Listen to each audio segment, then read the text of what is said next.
Mana bunda uzatma. Va, gol, gol, gol, gol, gol. Ikkinchi gol va Essani fatashmasam baribir gol uryapti. Sherzod bu golga munosib edi. Bugun o'zi o'zbek futbolida qali yor va o'z hisoblariga gol yozishmoqda. Ammo hammamiz eslaymiz, ayniqsa bundan 3-4 yil ilgari endi o'ta yosh chiqib kelganda ikkisi ham. Va Sherzod ham gol uryapti. Bravo. Barakalla. O'zbekcha aytadigancha. Qora uchun albatta. So'g'jon-chi, So'g'jon ham Temur Mamasidiqdan uzatma ekan. Qoyil. Endi agar orada hech kim tegmagan bo'lsa, assist yoziladi Mamasidiqovga. Filipovich yo'nalishni o'zgartirmadimi? Ha, tegmadi shu.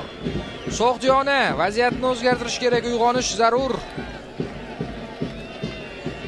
Chunki biz o'yin avvalda ikki jamoaning ham g'alaba ehtimolini ko'rib chiqib, So'g'jona g'alaba qozonsa, holat o'zgaradi, jamoa bir pog'ona yuqorilaydi dedik-ku, lekin hozir onlayn jadvalda So'g'jona 14-pog'onaga tushib turibdi. Nega desangiz